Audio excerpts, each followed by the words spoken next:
Baik, selamat pagi Bapak.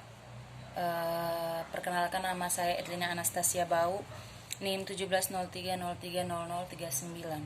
Saya akan menjelaskan tentang buku yang ke-9 dari mata kuliah Sosiologi Terapan. Yang pertama itu bagaimana konsep tradisional dan masalah cocok dengan postmodern global medium. Wajah Israel dan Saudi dan Irak, grafik rinci perangkat keras militer, laporan dari para jenderal yang dihias berlebihan dari orang-orang dengan aksen aneh dan dari poin di seluruh dunia. Rentetan gambar dan informasi dikemas dengan mudah untuk mengambil bagian, diselingi oleh jeda iklan di mana fantasi yang kuat mengalir dengan terlalu cepat. Dunia benar-benar telah dikirim melalui faks, kabel, dan pengiriman ekspres. Tujuan mendasar dari bab ini adalah untuk menunjukkan itu. Sementara tuntutannya, kelompok yang menggunakan internet tetap tradisional dan modern dalam karakter medium itu sendiri adalah postmodern, melayani tujuan modernisasi. Penting untuk memahami apa tujuan politik utama dari kelompok yang digunakan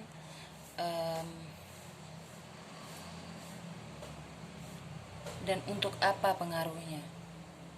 Dengan mengingat hal ini, bab ini menavigasi literatur, membangun bentuk untuk memulai studi tentang konflik dunia maya dan maknanya bagi yang baru politik komunikasi. Gerakan politik yang berikutnya itu gerakan politik dan penggunaan internet. Teori gerakan sosial sangat relevan dengan penelitian ini karena banyak di antaranya kelompok yang menggunakan internet memiliki karakteristik gerakan sosial. Misalnya gerakan sapista di Meksiko. Internet jauh lebih murah daripada media-media casting. Belum cukup disensor untuk menghalangi penggunaannya oleh berbagai kelompok dan memiliki pemirsa potensial di seluruh dunia, memfasilitasi cara baru yang sukses untuk sosial gerakan untuk menyampaikan pesan mereka ke audiens yang jauh lebih besar. Namun masalahnya adalah bahwa yang diperjuangkan oleh kelompok-kelompok ini pada analisis terakhir adalah modernis tradisional. Konsep seperti demokrasi, partisipasi, dan di atas segalanya kekuasaan. Konsep ini akan diperiksa dalam urutan itu di bagian selanjutnya untuk menentukan apakah mereka tetap ada.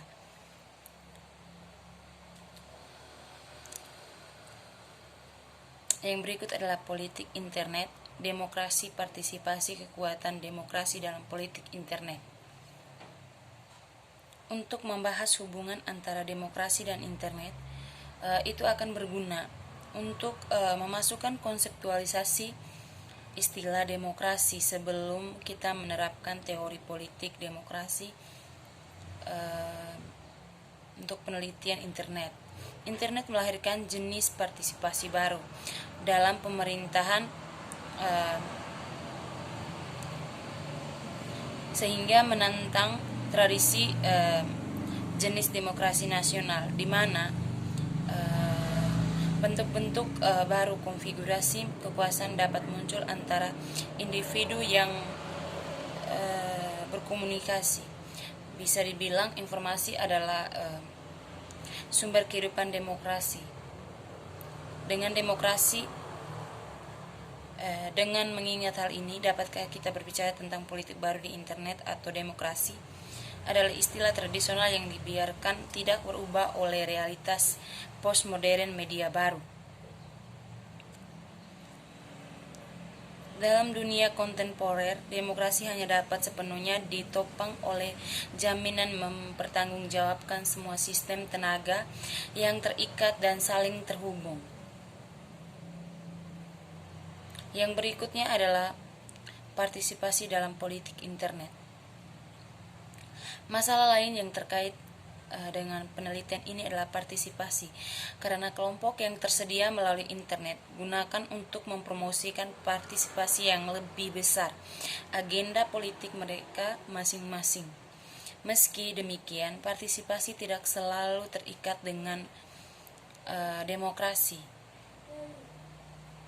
Karl Paterman mengemukakan bahwa runtuhnya Republik Weimar dengan tingkat partisipasi massa yang tinggi menjadi fasisme dan pembentukan rezim totaliter pasca perang berdasarkan partisipasi massa, sekalipun partisipasi yang didukung oleh intimidasi dan paksaan. Mendasari kecenderungan tersebut, partisipasi menjadi terkait dengan konsep totalitarisme daripada demokrasi.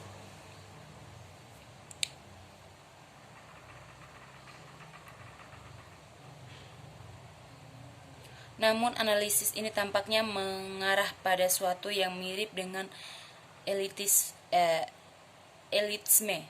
dan memang demikian cukup mengganggu untuk berpikir bahwa kelompok sosial ekonomi yang lebih rendah harus disingkirkan dari proses demokrasi karena mereka menurunkan kualitas demokrasi.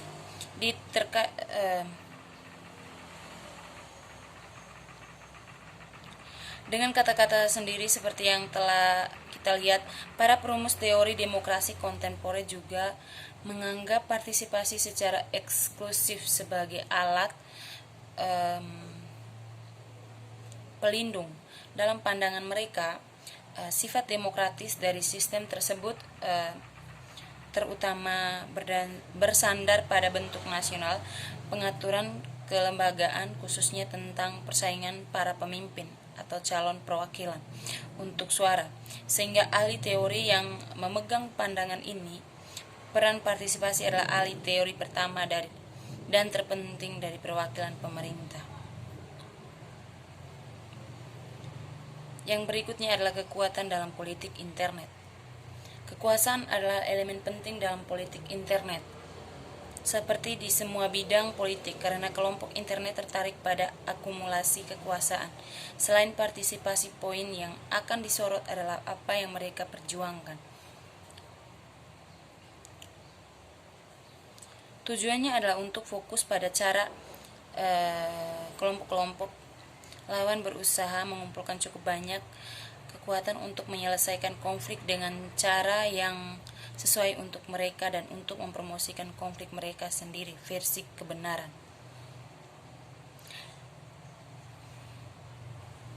Jadi pluralis metodologi, Lukács berpendapat dalam kata-kata Merleman, mempelajari perilaku aktual, menekankan definisi operasional dan menemukan bukti. Yang terpenting itu tampaknya menghasilkan kesimpulan yang andal. Yang pertama, dari kekuasaan melibatkan fokus pada perilaku dalam pengambilan keputusan. Ada konflik kepentingan subjektif yang dapat diamati, yang diungkapkan dalam dan pengambilan keputusan di pihak pluralis tidak berguna sepenuhnya saat menerapkan teori kekuasaan ke politik internet. Yang berikut adalah globalisasi koneksi internet. Masalah lain yang diidentifikasi dalam penelitian adalah globalisasi. Alasan untuk ini adalah bahwa internet dapat dilihat sebagai fenomena global sangat diremehkan. Tepat untuk globalisasi sejauh itu, di antara efek lainnya, memiliki pengaruh globalisasi memungkinkan budaya yang berbeda, kesempatan untuk hidup berdampingan. Proses globalisasi sangat menantang landasan ketertiban. Cara pertama, dengan memperburuk ketidaksetaraan baik dengan dan antar negara, dan kedua dengan mengikis kapasitas kelembagaan tradisional untuk mengelola ancaman baru. Globalisasi mengubah proses, aktor dan kapabilitas dan agenda politik dunia, membutuhkan lembaga internasional yang lebih efektif manajemen. Sekian dan terima kasih.